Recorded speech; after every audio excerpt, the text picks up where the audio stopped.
Good evening, everyone. Thank you for joining us for this Planning and Zoning Commission working session to discuss affordable housing and inclusionary zoning.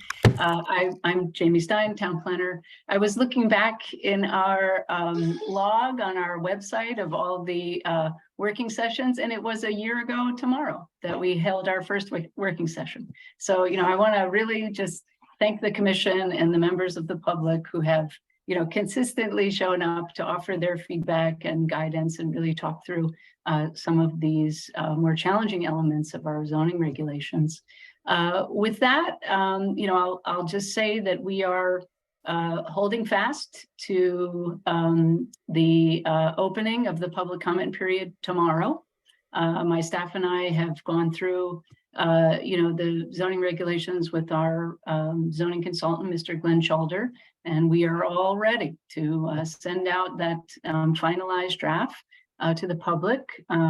We've created a wonderful little video about the zoning regulations update, and particularly about some elements of affordable housing that Larry helped us create with Guilford Community Television.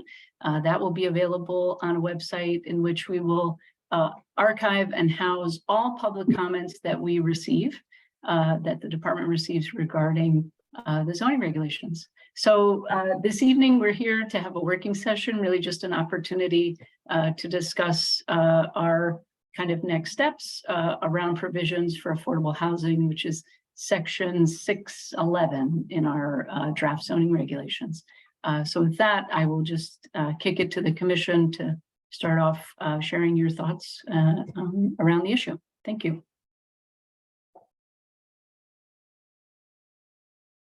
Don't everybody go first. I guess I will open up with my concern that the requirements suggested could have a pretty heavy dampening effect on development. And I mean, I think if you look at the real estate market now, there's very little inventory or stock. So to kind of, I understand what the goal is, but it would certainly discourage some development. So I'll just open with that. I forwarded an article to the commission. I think I touched everybody with this from the Hartford Courant about what Glastonbury, I think it was Glastonbury that was going through this. And, there were 2 points of view that were aired in the article. And, one was that they were going to go forward with the fee in lieu for affordable housing. But there were others that were saying that it would actually depress affordable housing because developers looking for as much margin as they can find are going to just build in the fee in lieu to a much higher priced development. And that's not really an incentive for affordable housing. But isn't the whole idea that the fee in lieu goes to a specific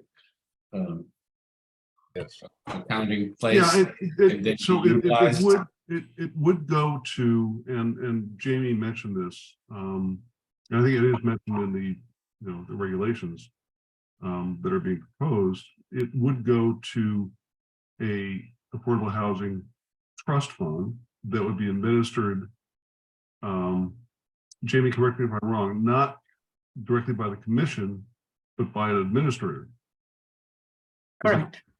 Yeah. So kind of a board of trustees. A commission set up by the town, wouldn't there? And right now, as I read it quickly, and you can correct me, the fee in lieu of is 10% of one of the market rate building units? So I think there's a couple. It's a sliding scale. Yeah, different towns do it different ways. Jamie and I were talking today about this. Stamford does it a different way. Yeah, I mean, there's a bunch of different ways to do it. I think it's, we haven't really resolved that in the draft regulations. I did most recently have a conversation with the below market rate program director of Stamford, And she informed me that when they first started, they did a very simple calculation, which was 145% of AMI per unit. But their approach now is more based on a Connecticut construction cost index, which gives sort of a cost per square foot. And then they're trying to sort of, rather than if you think about 145% of AMI. AMI is what again? Sorry. In the New Haven, Meriden metro area, which is the area that we would be included in, it's 99,000. So we're talking 145,000 a unit roughly. But Stanford moved away from that. But, again, they have 20 years of experience in this. So they have the much more nuanced, refined, they know what has worked and not worked. And so, they've transitioned to now a kind of cost per square foot. Guilford's not Stanford. No, not at all.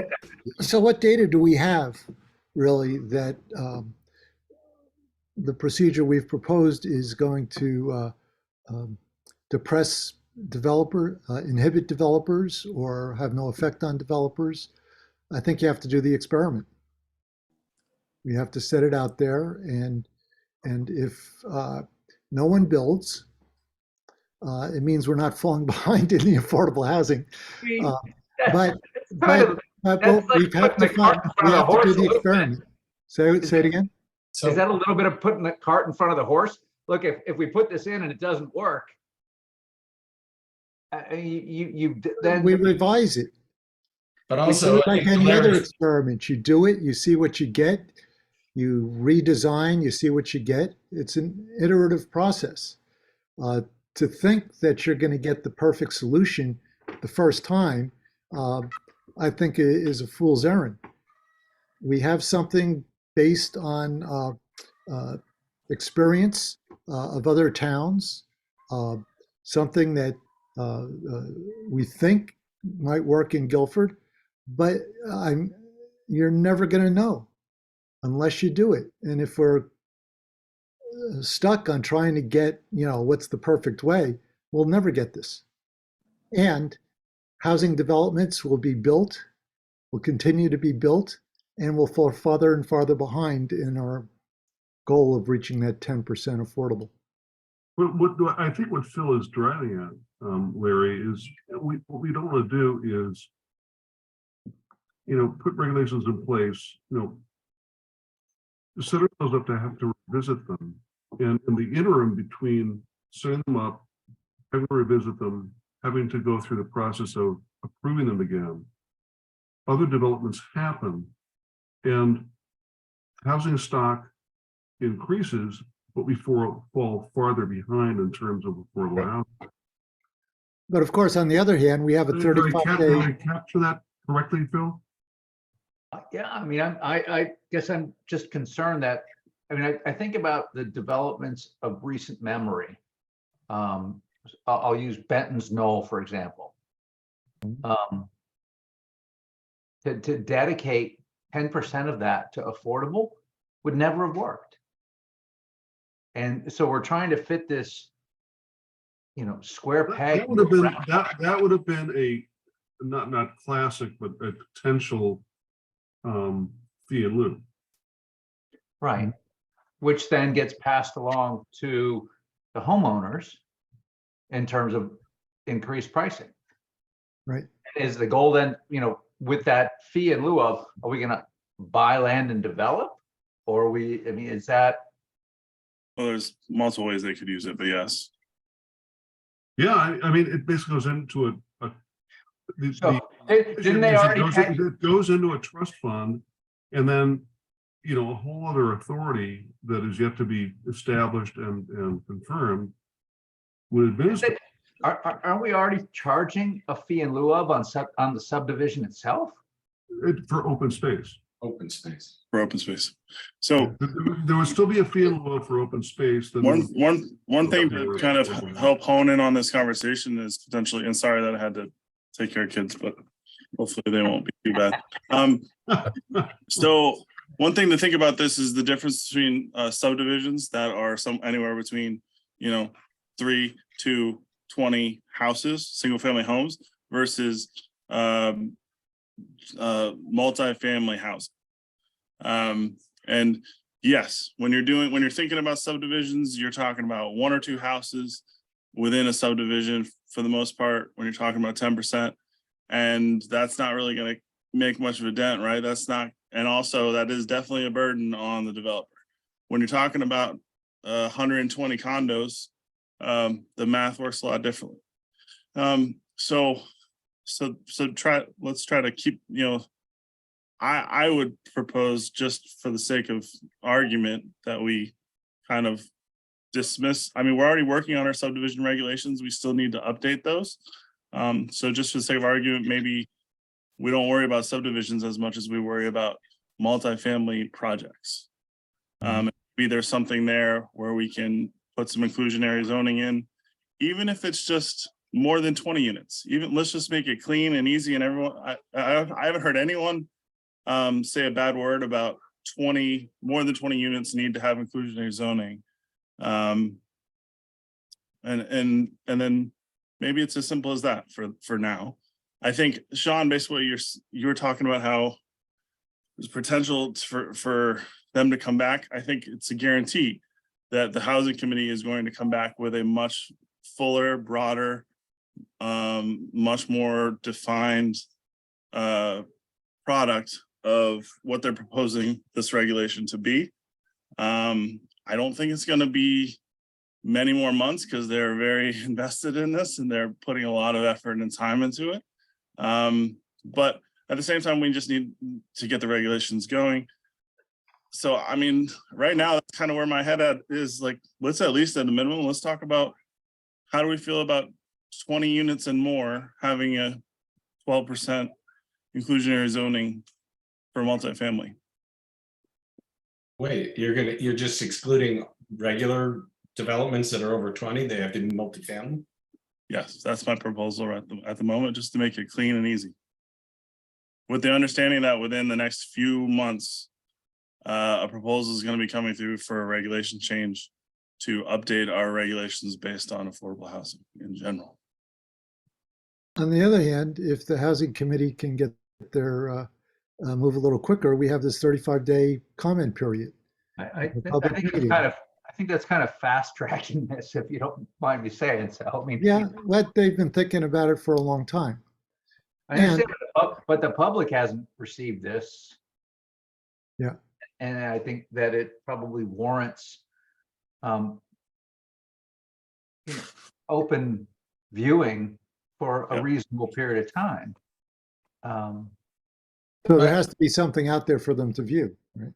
And we can put it out there for them to review, but I don't think we should be including this current proposed regulation in our zoning code update. I mean, I think we really need to vet this. This is a significant change, which was one of the premises of the zoning code update. Is we're not making significant changes. We're just making it more clear for the public to process.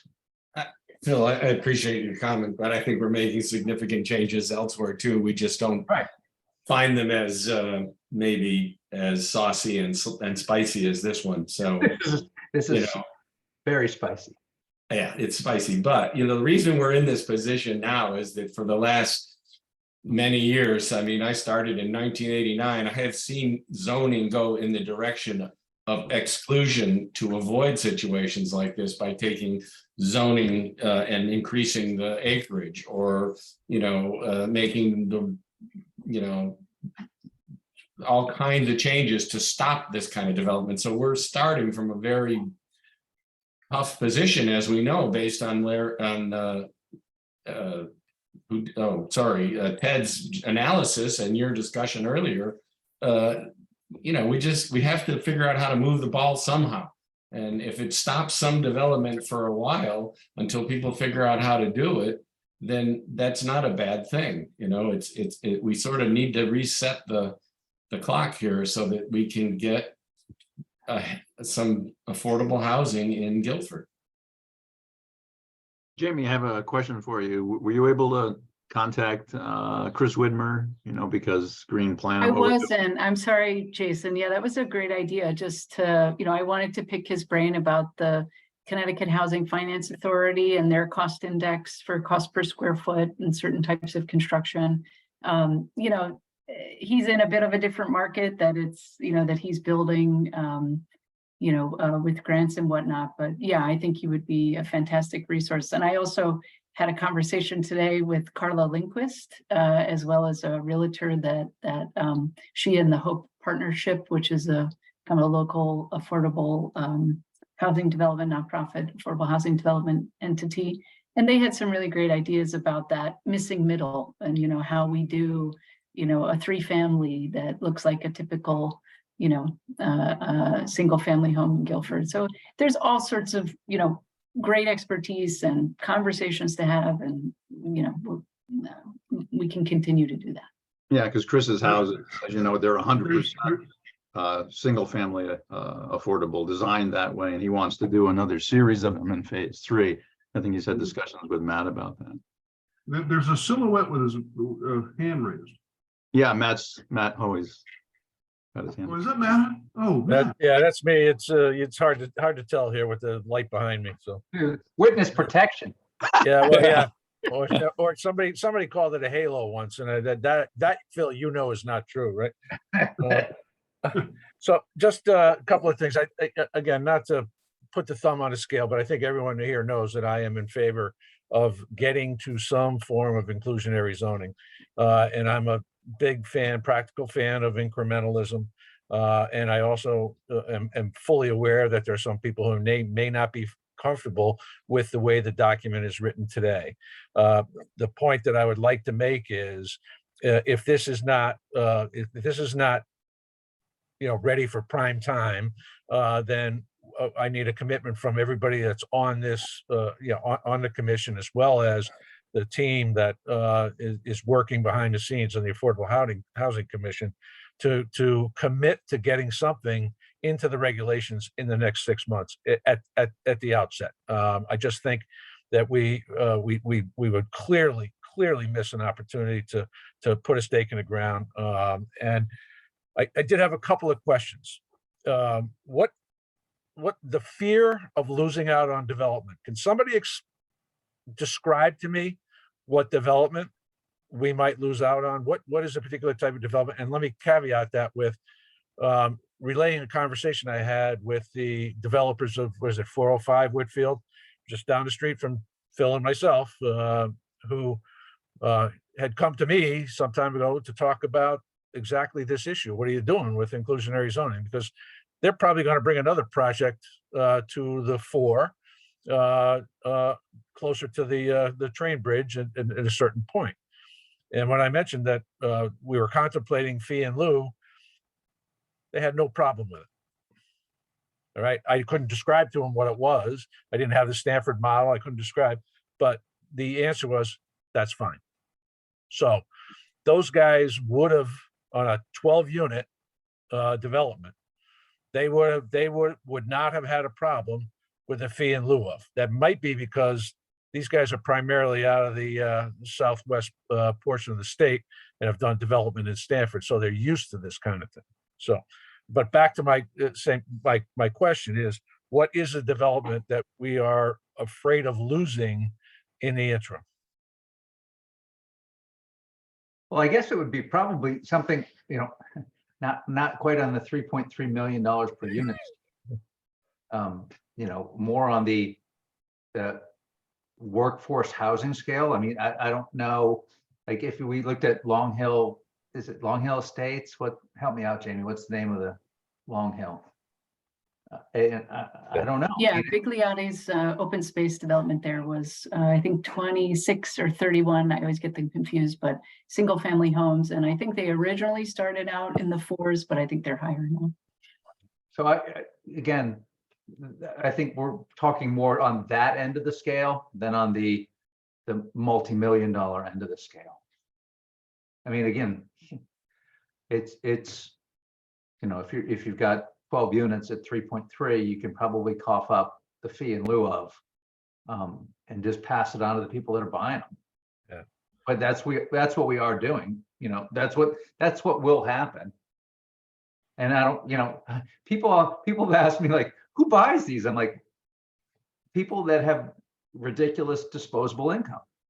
That they're not going to be there in the winter. They're going to be at their Palm Springs place or their Florida place or Arizona place, and they're going to be here in the summer, and they want a turnkey unit. It's not going to be a 365 residency, I don't believe, but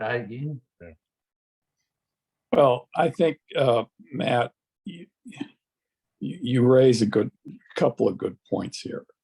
I don't personally believe that a fee in lieu is going to discourage developers. I think that developers have seen this in lots of areas of the state and in other states. And as long as we don't insist that they take one of their high-end units and turn that into a affordable housing unit right next door to a 3.3 million, they'll pay us a reasonable fee in lieu. The issue is how are we going to achieve this goal of getting to the 10%? I mean, I did some numbers. I'm not sure if you had a chance to see the analysis, but I mean, we would have to add 90 affordable housing units a year over the next 10 years to achieve this goal. And that's a lot of money. I mean, that's $30 million a year going into affordable housing. It's not clear to me from a financial point of view where we would get that kind of money. or where we could locate those things. Right. But and where we would put 90 units a year, that's also a question. But that doesn't say that we shouldn't be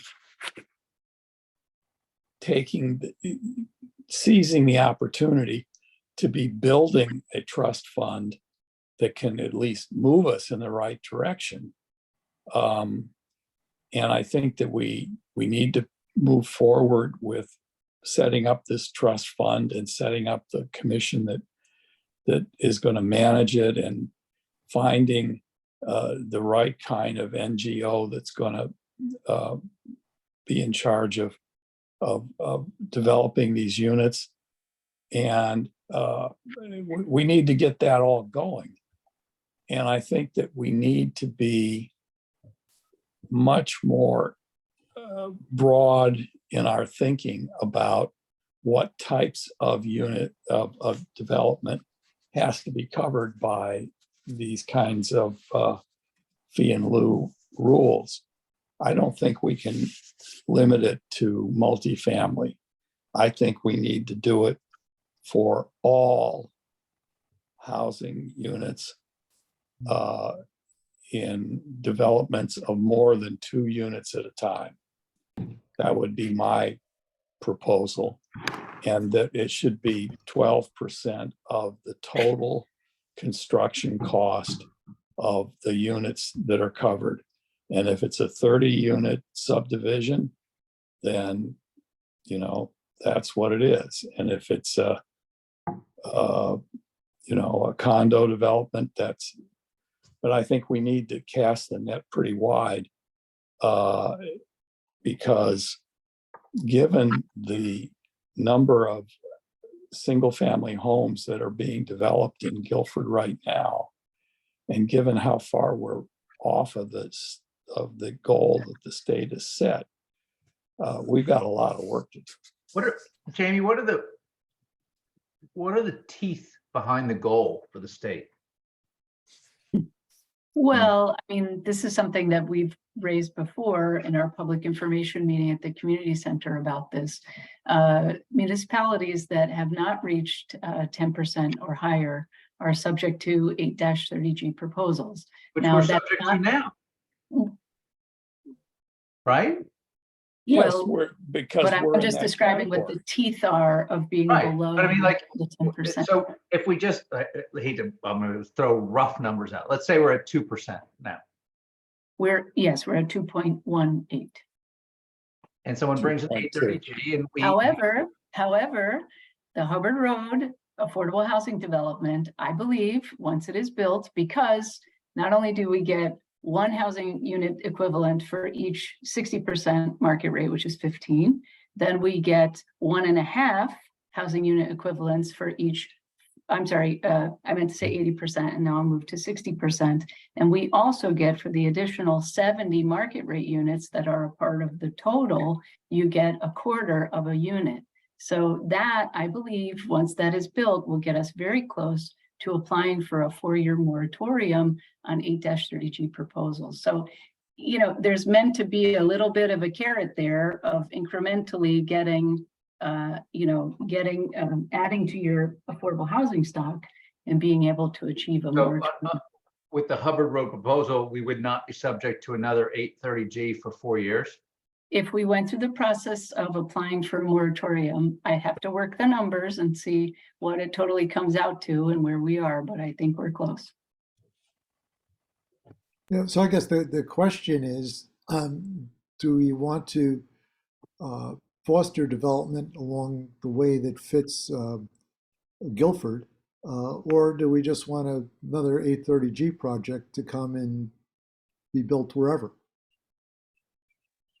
Well, there are two You think of issues. Zone 8, R8 housing is 4-acre housing, which is the same as Hubbard Road.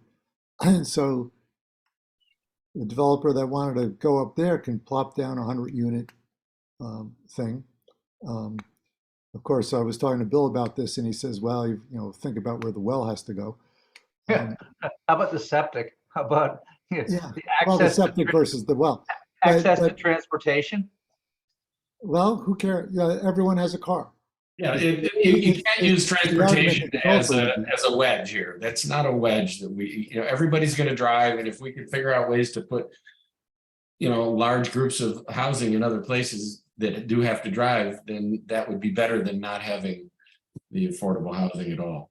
My agree. point is, an 830G developer doesn't have to follow any of our rules, basically. Right. They could plop it down wherever they want.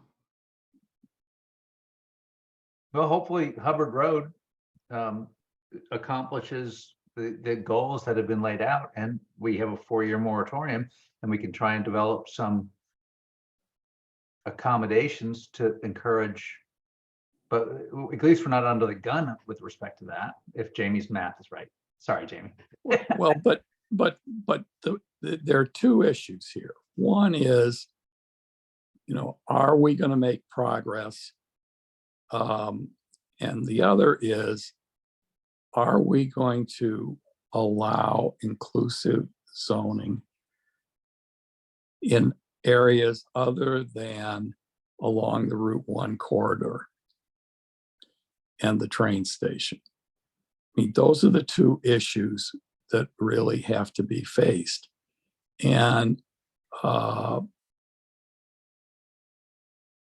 know, the question in my mind is the proposal that we have in front of us, which I have some questions on, but is that far enough developed that we're prepared to get into the fight over both of those issues?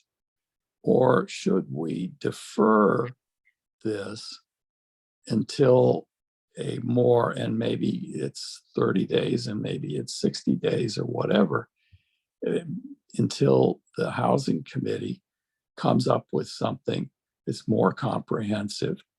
And that, you know, I get the sense, and maybe I'm wrong here, but I get the sense that the housing committee isn't speaking with one voice, even with what we have in front of us. And so I wonder whether it's appropriate for us to include it in the revision at this time. Bill? Actually, I think MJ had her hand up.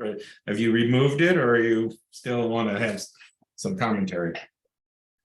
I was just going to say, in terms of developing affordable housing, we also have a housing authority. So this is just one of the tools that we have, the inclusionary zoning, but we could also empower the housing authority different ways to develop housing. So I know that twice we brought up the moratorium thing. Why in the world would we want to have a moratorium on affordable housing? I'm totally don't understand this. I believe it was a trade-off to the fact that the state made it very difficult for people to challenge the 830G, and subsequently it was sort of a, you know, kindness, I guess, to the towns that they could then subsequently have a moratorium for a while. But if we're trying to accomplish something here, why would we want a moratorium at all? Well, I heard that answer back earlier, and I think my response, Bill, is that the real reason why we're trying to do this is not for the moratorium. It's because that's the priority of the town. It's been Right. shown that this is a priority for the majority of the folks in town, that we work on affordable housing, that we work on workforce housing. And that's the answer. That's why we're doing this.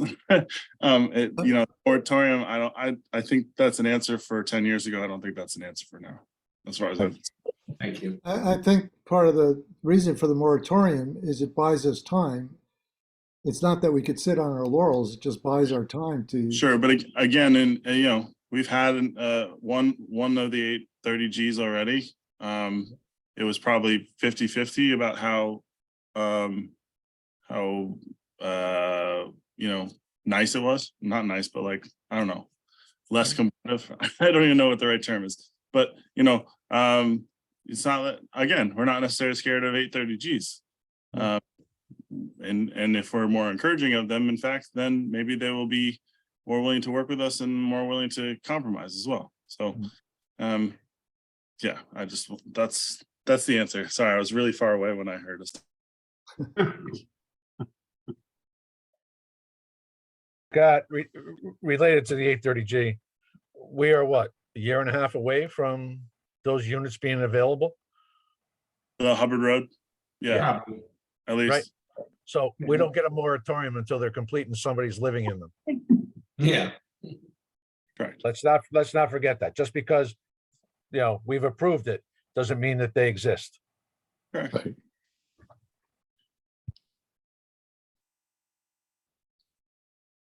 Well, based on what Ted said before, I'm in his camp as far as having it cover all bases. So, Bill, then it sounds like you are leaning more towards you want to just put out what's currently out there and see what the public comments on. Yep, except for the part about the part that I know would drive Sean crazy is that you have some wedge at the 6 and under that says, if you can show that isn't, economically feasible. I mean, that's a Pandora's box as far as I can tell. Yeah, That doesn't make any sense to me. that's an easy. I think we all agreed, even though in the last meeting, that we didn't like that wording. So Okay. I just saw it in, I still saw it in there, so I didn't know if it was just hadn't been discussed. I think I Jamie see that, didn't have time to go over it. I see that Christy Rubendust is on the call. And Christy, could you enlighten us about the annual reporting that we have to do regarding affordable housing and what standards for progress that we have to demonstrate? The reporting has to be done annually, as I understand it. I don't know I don't know what in my right now in my mind what the formula is, but it's kind of I believe a look back to the prior year. There's some standard that has to be applied. So it's not like, I don't think it's as of the day that we're writing the report for 2022, we're looking at, Jamie, you could probably help me here, but I think it takes into consideration a particular time period when you're writing that formula or plugging the numbers into that formula. So one of the things I would like to point out is every new unit of market rate housing, it doesn't have an immediate impact, as I understand it, on what your annual calculation is, but maybe 2 years down the road, it's going to be looking at that. I think there's a look back component to it, but we can look more into that and sort it out. If that's helpful, I'm happy to try to do that. So. If I can answer that, Christie, every year we are responsible for submitting to the state of Connecticut a list of all the deed restricted properties that are deed restricted for affordable housing. And it's when I first got the letter from the state, I said, who's managing this, right? And how do we make sure that it's accurate? Yep. I think we're in a pretty good place with that right now. And the state is kind enough to send us the previous year's report and say, is there anything that has been added in that time frame? So, and usually the state operates on the state and municipal fiscal calendar, which would be July 1 to June 30. Yeah, and I would add to that, Matt, that there is a live real-time chart that Jamie has circulated to folks that shows the difference, like when you add units.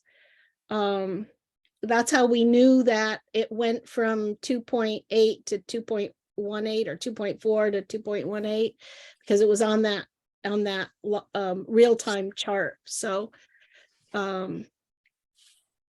so there is, some kind of accounting that goes into it in a real-time basis, I think. So right.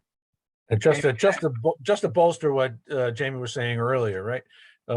We have nearly this board has approved close to 200 units of housing between the ones on Route 1 West, between the ones on State Street, between Hubbard Road.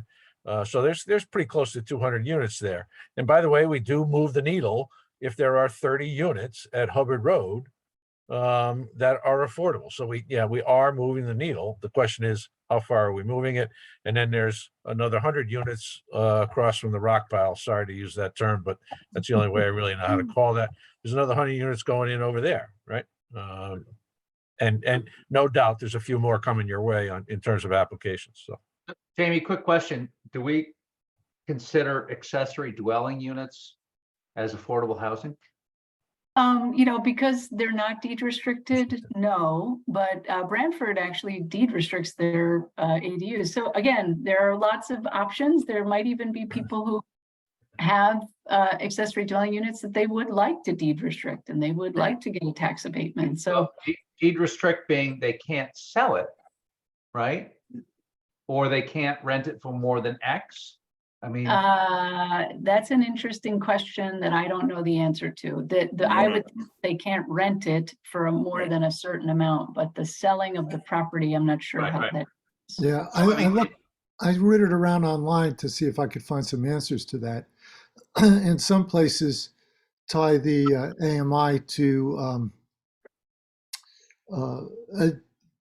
the selling price to the AMI. So if the AMI goes up, then the value of the unit goes up accordingly, with some formula to account for if the property is not well maintained or something like that. Can I make a statement that's probably completely out of line? Chasing a target is not what we're doing. What we are chasing is more affordable housing in this community. And if it's ADUs that don't count towards the state number, I'm not really that worried about it. What we are trying to do is create an opportunity for a diverse population to live in this town, because we're all richer by a tapestry of people that aren't exactly like us. So again, yes, we have to chase the target, but at the end of the day, we have to chase a greater goal, which is to make this community more affordable for more people so that we can become a more complete community. And some of our children can afford to actually live in the community they grew up in. So I'll get off my soapbox. That's my last comment for tonight. Promise? No, you know me. So, All right, well, back to the ADU thing. It's like, that's a great affordable option for young couples moving back. Yep. And, you know, if we can find a way to somehow include that within our numbers, I think we start to look better. Obviously we need to figure out a way to incentivize homeowners that have these ADUs to say, look, you know, you can probably get X, but if you get X minus this and you're an ADU, maybe there's some incentive from a town standpoint we can provide for them. I don't know. That's Matt's. That's on your table, baby. Matt, there is a tax incentive for Yes. restricting yourself, right? Yeah, Phil, I broke my rule, right, already? That didn't take long. So, Yes, the Board of Selectmen actually passed an affordable housing tax abatement program for home ownership. And I'm proud to say it took us a little while to figure out how to get it done, but we granted a tax credit to one of the two owners up at the Green Hill Planet, Chris's facility up there. I won't mention the name, but and we basically, that individual got about a $3,200 a year a tax abatement on their property because they qualified. So, you know, there are some tools in the toolkit to incent this kind of behavior. And I think I know Jason mentioned it earlier. I'm having conversations with Chris right now about other properties in town where he can do the exact same thing, including properties that the town owns. All right. And by the way, let no one be under the mistaken impression that the Affordable Housing Trust Fund or the property the town of Guilford owns is going to satisfy where we need to get to. Yeah. That's why we have to have something that makes developers do it as well. We're not going to be able to we don't own enough land. All right. We don't, I'm not sure we can tax people enough or more than they're already burdened with to continue to fund this. We can do it probably with budget surpluses, and that's my plan. That's how we're going to fund it. We'll take excess funds that we have available in budget years and throw it towards this, as we do with other long-term planning processes. So, all right, Phil, I'm done. Matt, I have a question for you. If regular individual housing units continue to get built in town, doesn't that kind of keep the needle in the same place for affordable housing? And part two of that question is, I mean, is it possible to put a moratorium and stop regular residential construction for a while so you can catch up on the affordable side with what land is left in town? Jason, you're not really asking a politician that question, are you? That's the answer to that is no. There is another side of me that says there's validity to personal property rights, and you should be able to do what you need to do or want to do on your property. And to restrict that to the extent that you just suggested, I think is a little draconian. I like your thinking, but quite honestly, I could probably never support something like that. Yeah, because it just seems like the only quicker solution, although it's not a good one, but politically, that's a complete non-starter. I mean, forget it. Yeah, and I think, Look, I'd like to make a proposal here. I think that what we need to do is say that people who are developing multi-unit developments in town, which I define as 2 or more units, have to set aside or pay, they have to pay a fee in lieu equal to 12% of the development cost of the units that they're developing, and that money goes into this trust fund, and the trust fund and the people who administer the trust fund will figure out how best to provide affordable housing units with that money. So I'm going to just throw something back. How does that make Guilford more affordable for people that aren't going into these affordable housing units? Well, Well, I Have enough think, of them already, Phil. the theory would be that the money would be used to create affordable housing. Right, but we all know that that cost is gonna get passed on. It will. Right, so But- how but does that that- make but Guilford Phil, any more that's- affordable? I mean, Matt has got 2 daughters, and I'm sure both would love to move back to town. And I have 2 daughters, and I know they would both love to move back to town. But it's a very unaffordable place, but they're not gonna be moving into the affordable housing units. So Well, but we're jacking up the costs for everybody else. we're Right. not covering single family house development. Look, there were 108 permits given in 22 for single family house development. If you think that we're trying to maintain our position, we'd have to have, almost 11 affordable housing units each year just to make up for what we're building in single family homes. And so I'm not proposing that we are going to include those in the fee in lieu. But for people who are developing more than one unit, then I think it is appropriate to do this. And yes, I agree, Phil, it is going to make those units more expensive. But if we're going to try and provide affordable housing in this town, we're going to have to put the price on somebody. Yeah. And that's politically, to me, the best way And to do it. I tend to agree with you. One of the thoughts that I've had is that we examine, and this may be something we have to put off and, make some incremental steps forward and, put this in the public comment period and so on, but, decide on what we're going to do. But I do think something that is worth exploring is to examine our existing housing stock.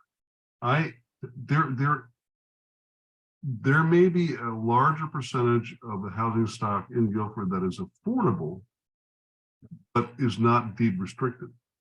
And It's been studied. it's been studied. It's definitely been studied, yes. Okay. What the And- Affordable Housing Committee's been doing for the last 8 years. okay, and is the conclusion that it's not a feasible idea? The conclusion is that we need affordable housing in Guilford. I mean, the conclusion is that we don't have workforce housing basically at all. We need housing for workforce. We need housing for single parent families. We need housing for, a bunch of different areas. Sorry, Mary Jo, you were, yeah, you're muted, so I can't hear you, but yes. The seniors. Yeah, seniors, exactly. Sorry, thank you. We know we need it. So, yeah, that's. But we're passing a lot of this burden on to the people that are just above the affordability level for the But that's AHUs. how right? it works. That's how government in general works, though. And how I would this whole actually, world I would actually works. prefer it to work that we can tax the people with the most assets, not with the people that are in the Been after middle. you, Phil. I mean, then yeah, you can have. Then it's just a question of okay, well, then you have a If we said, fee and lieu okay, system. A we fee and have lieu a- system we have a- that we have a scales. development with $3.3 million housing, Right. those people can probably afford the tax. The So then people just have a that are fee and lieu trying to system buy an that scales. entry-level house at $450 probably can't.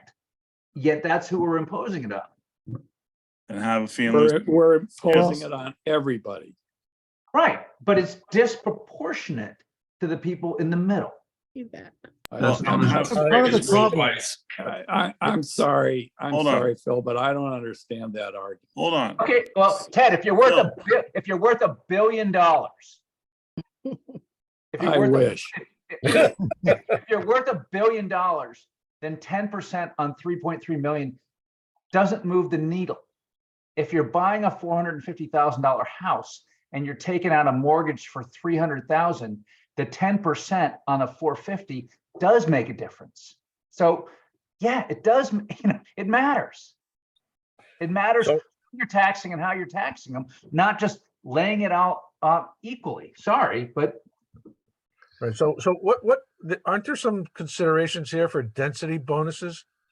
Yeah. Where, if you're doing affordable housing, you get the kicker on the density side. And I realize that that's dependent on septic, right? But isn't there a density offset that probably helps a developer say, I don't have to pass all those costs along to each individual unit that I'm selling? So it's We do have that in not some of our currently- special housing development zones, but it's not currently in this draft that we're talking about. But some of the zones that have been on the regulations since January 2021 have density bonuses for the set aside of affordable units. I would say that the final version of this that happens, like you said, within 6 months at the longest, will include a package of different incentive programs. Is what I would anticipate. Chiefly just for the reasons what Philip brings up, not everybody's going to want to be taxed. Some people want to be incentivized. So it's going to be a multiple scenario. It's maybe, as Phil is arguing, maybe a flat rate is not the way to go. Maybe it needs a scale, right? So, there's things to work out there. Bill, did you have something? Yeah, so my son's moving back from Florida. He was lived down there for 10 years. And so we were trying to figure out how could he live in Guilford.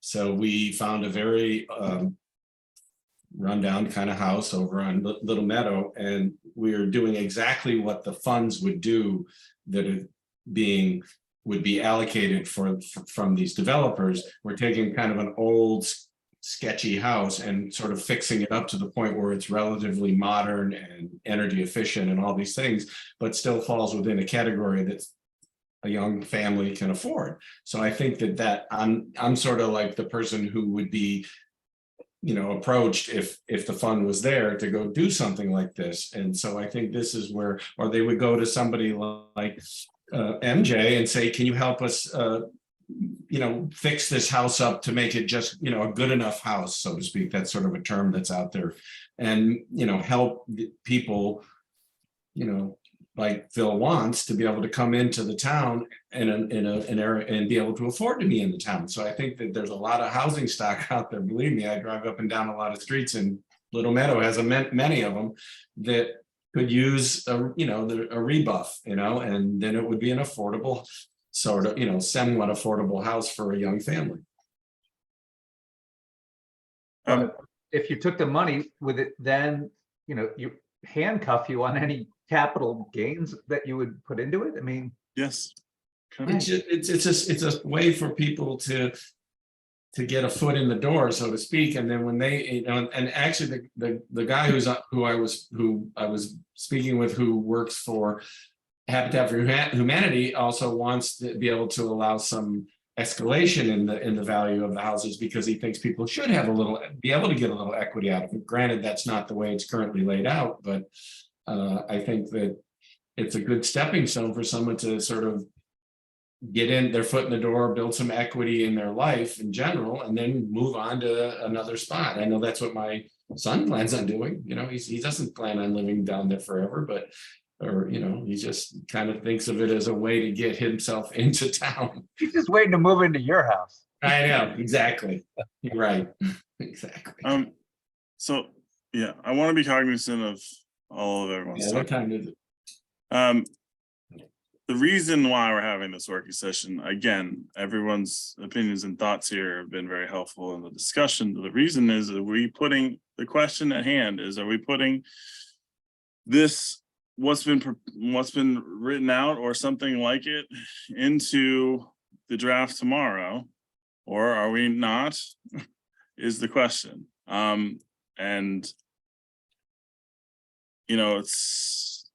Let's go around quickly and see how people feel. What authority do we have in this group to do that? Is there enough of us here and stuff like that? I think we have Well, a it's not forum. like, yeah. Okay, Like it needs to be a vote because the official vote's gonna happen during our public hearings. So this is more of just, David would like to say something. David would like to say something. yeah, okay, but please try to keep it brief, David. please. I have a question, because as I Sure. read the draft proposal here, it appeared to be a mandate for all development in all of Guilford. That And is then I heard currently how it's Mr. written, yes. Sands, I heard Mr. Sands say he thought it was only for multifamily developments, not for single family. Does the commission know what this regulation is proposing? Yes, I think what Ted was saying was that it was just not for individual onesie twosie houses. I think he said anything after 2 would be. Okay, included. all right, so then I guess what I'm gathering from Phil Johnson's point is that this is a 12% surtax on all residential development in Guilford, is that correct? No, it's only residential development where the development has more than 2 units. If it's a single family home, it's exempt. And it's Hey, not, that- it's that's only on the not affordable renovation units, for it's not on that. the entire. that specific statement is not what is currently written in the current draft. Correct, David. So Christie. just Scott, yes, that's correct. It's written for 12% across townwide. I understand. And 2 or more units, that's easily adjusted if that needs to be specific like that. So I've had some conversations, not in this working session, with a handful of you. And I'd like to make the same point that I've been making to everyone recently is there is everyone kind of is in agreement there needs to be a fee in lieu system, but everyone has lots of different opinions on how that's supposed to look and how that's supposed to work. Everyone's seems to be in agreement that we need to have inclusionary zoning, but again, there's lots of opinions in terms of what's the breadth of that and how, what specifically, is there a minimum, so on and so forth. And again, I kind of opened it in the beginning, but so it seems to me like it's difficult for us to put this out there as written. And I mean, I'm not necessarily against it, putting it out there as written and seeing what people come back at, but that's going to be one of the major things we talk about over the 2 public hearings, right? Is people are going to want to come back to us and say, well, what's with all these details? I don't get it. I don't understand. And we're going to have to either talk about it or completely dismiss it then. I mean, I think this kind one's of- going to drag go us ahead, into the weeds. Phil. I think this one's going to drag us into the weeds. And that we should probably not be including this one specifically in our zoning code update, but put it on our agenda for how do we address this and discuss it out. I wouldn't want to see the whole update get submarine or just get bogged down because of this one area. We put a lot of work into all the others and a lot of time and consideration. And in my opinion, Can't we adjust it as we go along if we see that there's tremendous, pushback? I'd rather get it right. I'd rather get And it we right. say, all right, once. we can readjust that. I don't think it's going to submarine anything. I think it's just another issue that'll be discussed, just like the rezoning along Route 1 or the advent of drive-throughs and things like that. I mean, these are all topics that are topical. So I think that they won't. I don't know. I would like to see it go in as it is and see where the cards fall, just so that we don't. Some folks have spent a lot of time trying to make this palatable, and that's where I'm at. And if in the end we cut it out, during that 35-day comment period, we'll have gained a lot of information, a lot of insight. Exactly. That'll help us going forward. So whether it stays in after 35 days and 2 meetings, or whether it gets acted out, to me, it's a win-win. Either we figured it out and it gets in there, or we learned a lot in the process. Jamie, can we? Spoken by a research scientist. No, so Jamie's shaking her What head. can I saying, tell you? "No, if you're putting it in, it's in. You No, can't- I'm shaking my head because I couldn't make heads or tails out of what was being said because Bill and Larry were trading a barb. I'm sorry, go ahead. Yes, we can X out certain parts. we can. Yeah, and I think, honestly, I've been fully transparent about this. We've written this, we wrote it in Christy and I in a condensed amount of time. I look at it now and I say, well, we're gonna have to fix that there. So, I think I'm where you are, Bill. I think, putting it out there and getting feedback, but we are going to get a lot of feedback. So let's just be aware. Matt, Thanks, Scott. Yes, you're going to get a lot of feedback, but you're going to get a lot of feedback no matter when you put this out. So my point is, I think you should put it out now with the caveat that you're putting it out now without a unanimous consensus on this going into the zoning code. But you want to start the dialogue in our community now, because if we start it 60 days from now or 90 days from now we're falling behind. What somebody mentioned is if we could do this in 6 months, I think we're missing an opportunity to just get input on this piece alone. And by the way, it might be a red herring so that they don't pay a lot of attention to the other things that you want to get done in the zoning code. I would just concur with that in one respect, is that there are a number of, I will say, pending applicants that would like to see some certainty to the code. For things that they're planning to do in the next 3 to 6 months. And I think that not in deference to them, but they're citizens of the town. They have a right to have some certainty about what they can and cannot do. And I think that we got to move forward in some way. And it was Bill has mentioned, and I would tend to agree with, let's do this incrementally and get something forward. Sean, I think I think your point is well taken. This is, if this commission says we're putting this out now with no intention of adopting it the way it is in 35 days or whatever the period is, but we want the community to start to have an engaged conversation about it.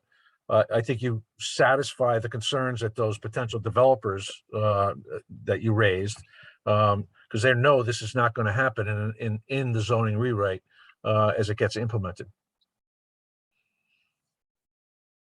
All right, Scott, bring it home, baby.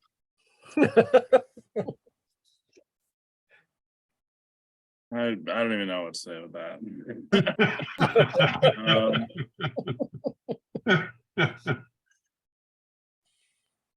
Hey, I don't know. We've got at least 1, 2, 3 people that are saying to leave it in. Ted, we haven't heard from you about whether you feel like we leave it in for now and discuss it during the public hearings. So let's go around, like you said. I think we are at that point. Jason? Well, like I said, I heard from Philip, from Sean, from Bill, and from Larry. So Ted? Well, I mean, I'm not in agreement with practically anything that's in this draft. I think the draft does not get to what we want to do. But if the purpose of it is to start the discussion, I suppose I could go along with that. I think it would be a mistake to have nothing in here. Yeah, I have to say, I agree with that too. We got to get the ball rolling. 6 months is going to go by fast. If something's out there and the public's aware of it, you'd be surprised who might also have some creative solutions that they can offer by not excluding it and making sure the information is out there and the ball is rolling on it. When you lose 90% of what you're looking for 10%, that's not going to be a good feeling. Like when people go crazy about this and we can't then pass the balance of the zoning code change, that's going to be an issue. But Scott, I'm sorry if I could. I'd like to think a little artfully here about what Matt is proposing. I don't know of a precedent where a section of the regulations kind of rode parallel. That's how I hear what you're saying, is that like this draft section will kind of ride parallel for something to be considered perhaps with if we do our first amendment, in the new year or something like that. Like I'm trying to find the way to do what I think I hear you saying, because to put it in here now and say, to put it in the full draft that gets submitted tomorrow and say that we want you to consider adoption of everything in here except for this part, we can't do that. We have to kind of pluck it out as almost a parallel track, and get the feedback, but somehow we have to have a mechanism, and I haven't quite figured it out yet, but do you hear what I'm saying? I'm cautious of including it in there and trying to say that this will not move forward if all the other regs are approved. I think we need to think pretty artfully about how you could maybe do a tandem approach here. But if I heard you Jamie, correctly yesterday. Jamie, to that point, Yeah, okay. does the commission, after they go through the public comment period, have the right to change that document and what becomes accepted? 100%. Yeah. Yes. Yes. So my I think assumption. that Matt's saying is let's get the information and then make the changes. Okay. I understand that point of view. At the same time, I do kind of have similar feelings as Jamie about the optics of putting this out there and saying, hey, everything is 100% like we wanted, except for this one section. What do you guys think? I But don't. I love didn't the know optics. I didn't I'm think not we were gonna lie. putting it out at that. I thought we were putting it out for comment. Yeah, Whole thing. yeah, the whole thing's out for comment. It's not like, oh, this is all decided law over here and this is not. No, the whole thing is out for comment. That's what we worked on. If they don't like the changes on Route 1, they're gonna comment on that. And if they don't like this, they can comment on this. And then at the end of that period, we sit down and we look at all these comments and we decide what we're gonna implement. That's what happens. Is everyone ready for some long meetings? To Phil's point, We ready? to Phil's point of 10% trashing 90%, I believe, Jamie, if I understood you correctly yesterday, we're the ones that vote. Yep. No one else votes on that except us. You're correct. And so if we decide, oh, gee, this affordable housing thing is just too controversial and not well vetted, we're the ones who cut it out. We're the ones who vote. It's not like the town is going to say this one thing sinks the rest, from my understanding. No, I'm just saying that it will drag us into the weeds. Well, we're gonna end up there anyway, Phil. There were weeds out there before this came up. Yeah, right. Perhaps, but we have the opportunity. We just created a big We have the weed. opportunity to It's just, pass the vast majority of the stuff that we've done without dragging this process through the weeds on this one section. All right. Phil, I mean, I I do don't know, hear I what mean, you're saying. I'm wrong a lot. The developable land and the densities that we're allowing are also pretty big weeds. Pretty high.